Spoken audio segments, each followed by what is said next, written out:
Assalamualaikum warahmatullahi wabarakatuh. Alhamdulillah wassalatu wassalamu ala Rasulillah Muhammad ibn Abdullah. Anak-anakku kelas 12 yang Allah cintaikan Allah Subhanahu wa taala. Mudah-mudahan kalian dalam keadaan sehat walafiat, dan Bapak doakan mudah-mudahan kalian banyak keterima di PTN-PTN favorit serta di jurusan-jurusan yang kalian inginkan. Amin ya Allah ya rabbal alamin. Solihah, pada pertemuan kali ini kita akan membahas efek fotolistik. Tetapi sebelum ke efek fotolistik, kita akan membahas tentang teori kuantum Planck. Nah, Bapak sisipkan di sini karena tidak terlalu banyak materinya. Oke, teori kuantum Planck. Teori kuantum Planck. Planck. Teori kuantum Planck ini membahas apa sih? Sebenarnya ini membahas tentang radiasi benda hitam. Meskipun dulu sudah kita untuk radiasi benda hitam kita juga dijelaskan oleh pergeseran Wien. Tetapi pergeseran Wien tidak cukup untuk menjelaskan energi-energi yang pergeserannya sangat kecil, hanya yang besar saja, tidak bisa menjelaskan secara keseluruhan. Teori kuantum Planck ini cukup menjawab hal itu. Tetapi pada masanya teori kuantum Planck ini disebut sedikit radikal. Jadi tidak sesuai dengan yang dipercaya saat itu. Apa sih bunyinya? Waktu itu Planck menyampaikan analisisnya yang di zamannya disebut radikal itu, yaitu energi radiasi benda hitam dipancarkan tidak secara kontinu, tetapi secara diskontinu. Yaitu pancaran-pancaran radiasi benda hitam dipancarkan dalam bentuk paket-paket energi yang disebut foton, atau yang sering disebut kuanta juga bisa gitu. Sehingga waktu itu Planck menyampaikan bahwa radiasi benda hitam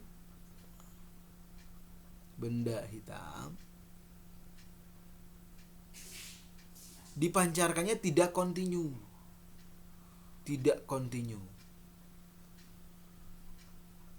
tapi diskontinu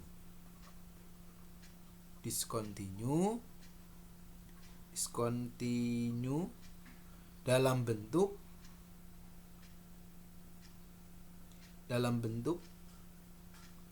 paket-paket energi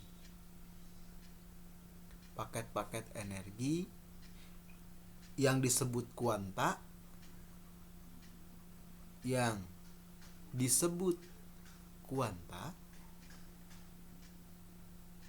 atau lebih dikenal dengan sebutan foton. Atau lebih dikenal dengan sebutan foton. Sehingga ada persamaan Planck, yaitu kalau untuk energi minimum yang awal itu E untuk energi foton nih sama dengan tetapan Planck dikali frekuensi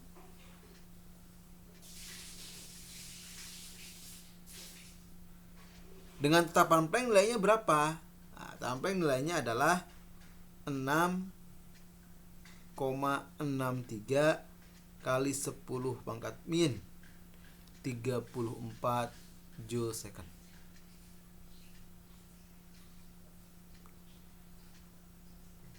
Tetapi kita lihat di sini dia menyampaikan dalam bentuk-bentuk paket energi.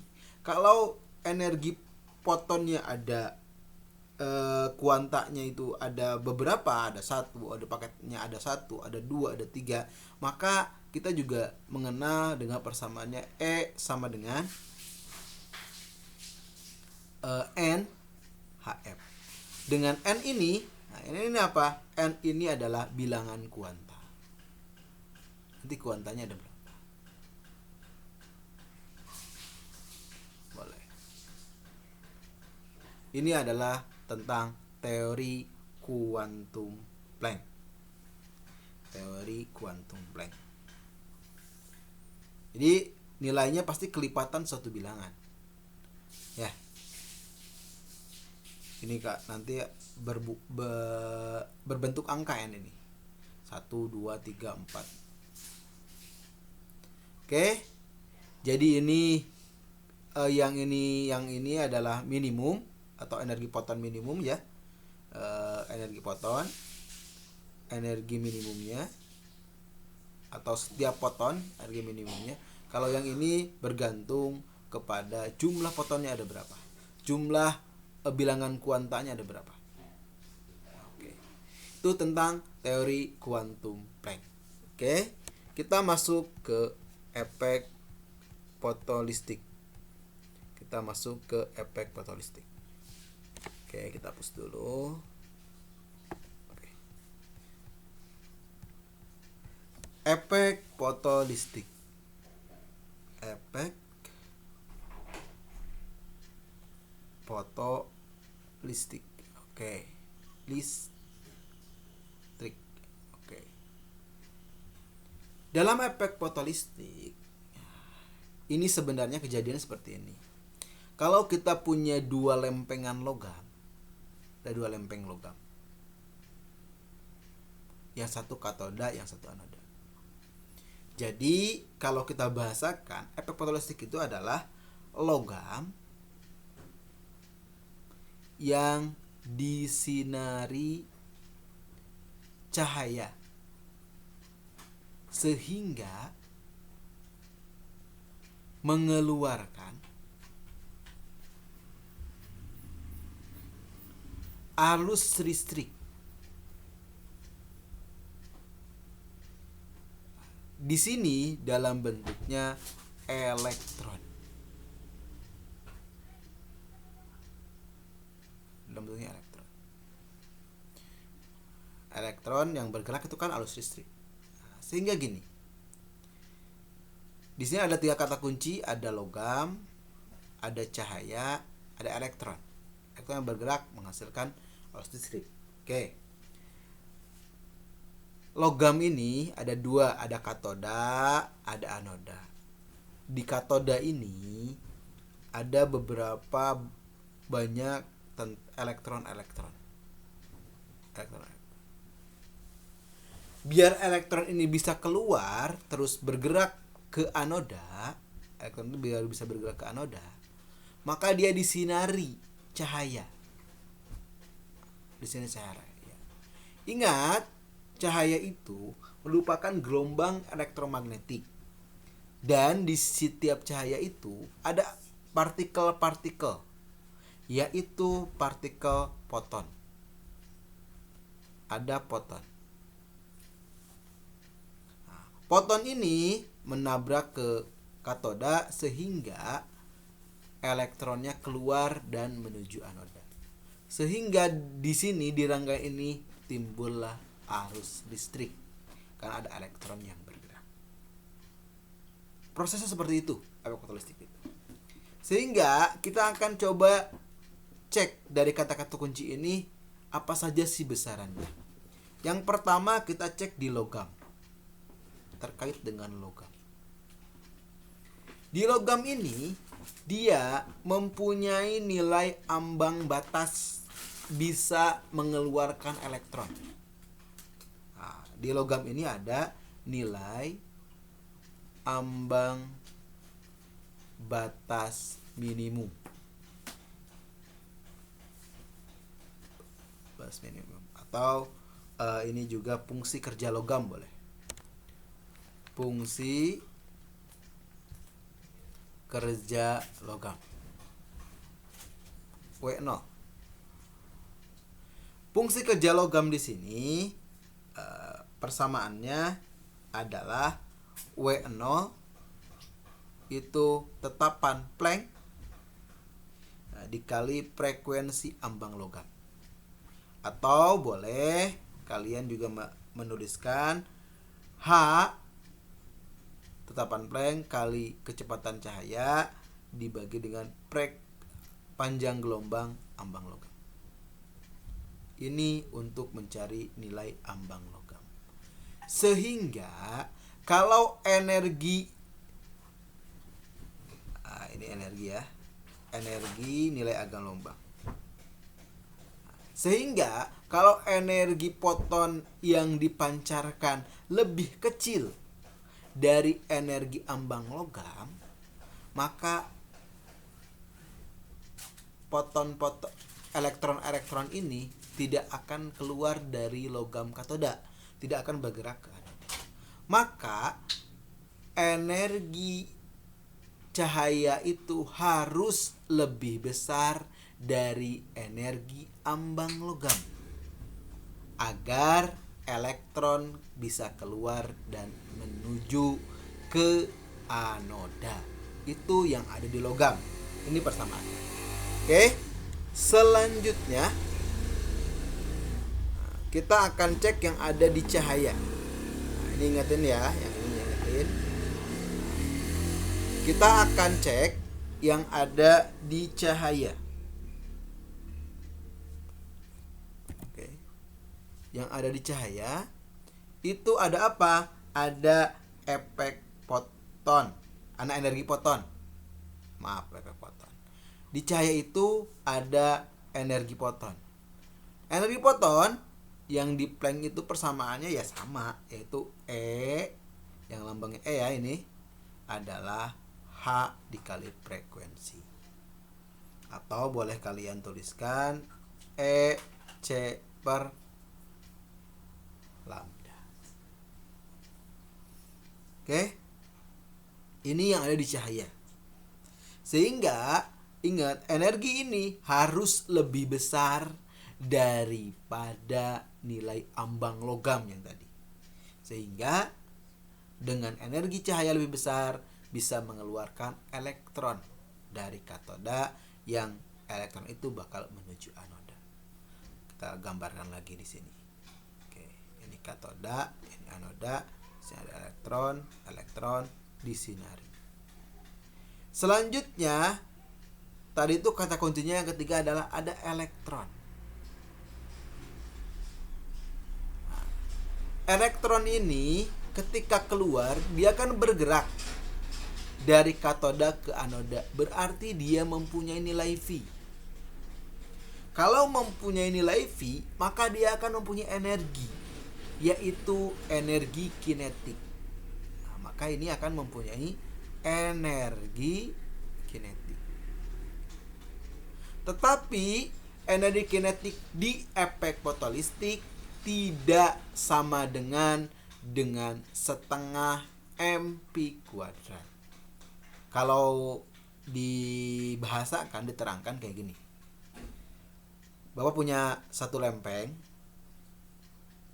Lempeng ini lempeng katoda lah, dia punya elektron. Nah, ternyata lempengan ini, logam ini mempunyai nilai ambang logamnya itu adalah 10 joule. Maka kita harus menyinari lebih besar daripada 10 joule. Disinarilah mempunyai energi itu, energi cahaya itu mempunyai 15 joule. Sehingga bisa menyebabkan elektron keluar. Lalu 5 joule-nya lagi kemana? Nah, 5 joule yang lagi ini yang menjadi nilai energi kinetik. Sehingga kita bisa menuliskan persamaan energi kinetik itu adalah energi dikurangi ambang logam. Atau kita bisa tuliskan H frekuensi 0. Atau kita, ini bukan E ya, ini H. Atau kita bisa tuliskan H C per lambda dikurangi C per lambda. Ini energi kinetik. Energi kinetiknya adalah energi kinetik maksimum. Kenapa maksimum? Karena ketika suatu logam atau katoda disinari dengan energi 15 joule ini, kemudian energi ambang batasnya 10, Yang 5 ini semuanya kita akan anggap untuk menjadi energi gerak, energi kinetik. Kenapa? Walaupun pada kenyataannya ada yang dirubah menjadi energi panas, tapi kita abaikan. Sehingga energi kinetiknya yang dianggap adalah energi kinetik maksimum. Inilah persamaannya. Garis besarnya untuk efek fotolistrik cukup sampai di sini. Oke, tetapi ada beberapa mungkin nanti suka ditanyakan terkait tentang potensial henti. Nah, maka sedikit Bapak sampaikan potensial henti. Oke. Kan tadi elektron itu bergerak dari katoda ke anoda. Ketika elektron bergerak itu kan harus ada yang menghentikan. Nah, potensial hentinya berapa sih gitu. Nah, potensial henti. Nah, potensial henti takut ditanyakan. Nah, maka potensial henti ini berarti kan tadi bergeraknya itu Ekamax. Ingin dihentikan oleh energi listrik. Sehingga kita bisa tuliskan Ekamax energi listrik itu adalah muatan elektron dikali potensial hentinya. Maka untuk ini potensial henti, maka potensial henti sama dengan Ekamax dibagi dengan muatan elektron QE. Ingat nilai QE itu besarnya adalah 1,6 kali 10 pangkat min 19 kolom. Ini besarnya 1,6 kali 10 pangkat min 19 kolom. Ini untuk potensial henti. Kadang juga suka ditanyakan dalam bentuk grafik. Nah, untuk bentuk grafiknya, karena kita itu tadi mempunyai rumus umum Eka mak itu adalah HF min W, HF min W, E min W, E min W, sedangkan E itu adalah HF. Maka kalau kita lihat dari sini, kita punya persamaan kan untuk gradien gaseous itu Y M mx plus C. C ini konstantanya adalah W. Gradiennya M itu adalah konstanta Planck.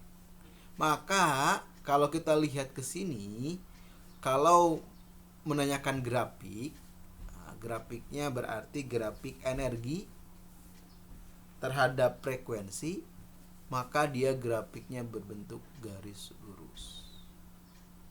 Dengan di sini berarti energi ambang logam, ini frekuensi ambang logam, di sini ini frekuensi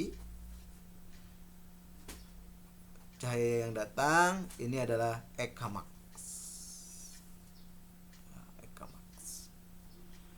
Kalau kita lihat grafik di sini, di mana sih yang terjadi fotolistrik? Di sini. Ya. Ini kalau kita melihat dalam bentuk grafik. Oke. Sehingga kita bisa simpulkan secara keseluruhan agar terjadi efek fotolistrik, yang pertama adalah ini syarat khusus ya, ini syaratnya agar terjadi efek fotolistrik, syarat agar terjadi efek fotolistrik. Efek fotolistrik ada 3. 1, energi cahaya itu harus lebih besar daripada energi ambang logam. Yang kedua, frekuensi cahaya harus lebih besar daripada frekuensi ambang logam. Yang ketiga adalah panjang gelombang cahaya harus lebih kecil daripada panjang gelombang ambang logam.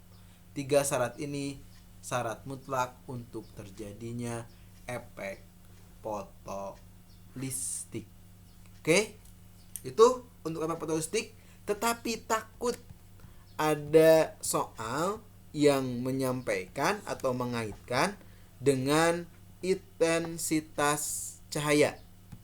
Maka kalau ada efek fotolistik dikaitkan dengan intensitas cahaya, itu seperti ini. Kalau terjadi efek fotolistik,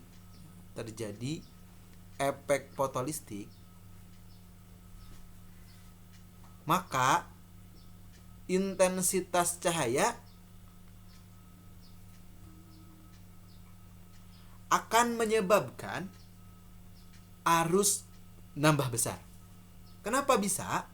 Karena ketika intensitas cahayanya terjadi efek fotolistik, intensitas cahaya ini akan mempengaruhi nilai foton. Fotonnya bakal lebih besar. Kalau foton lebih banyak, maka akan menyebabkan elektron yang keluar juga dari katoda lebih banyak. Ketika elektronnya lebih banyak, maka pasti arusnya tambah besar. Ya, tambah besar. Itu. Kalau kita ingat persamaan arus, I itu kan Q per T. Sedangkan Q itu adalah N elektron T. Kalau elektronnya nambah banyak, pasti I-nya pun nambah besar. Maka kalau terjadi efek fotolistik, maka intensitas cahaya menyebabkan arus tambah besar. Tetapi sebaliknya, kalau tidak terjadi efek fotolistik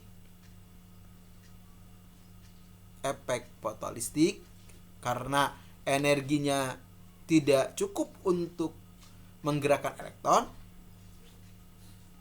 maka intensitas ini tidak berpengaruh apa-apa. Kalau tidak terjadi efek fotolistik, intensitas tidak berpengaruh apa-apa.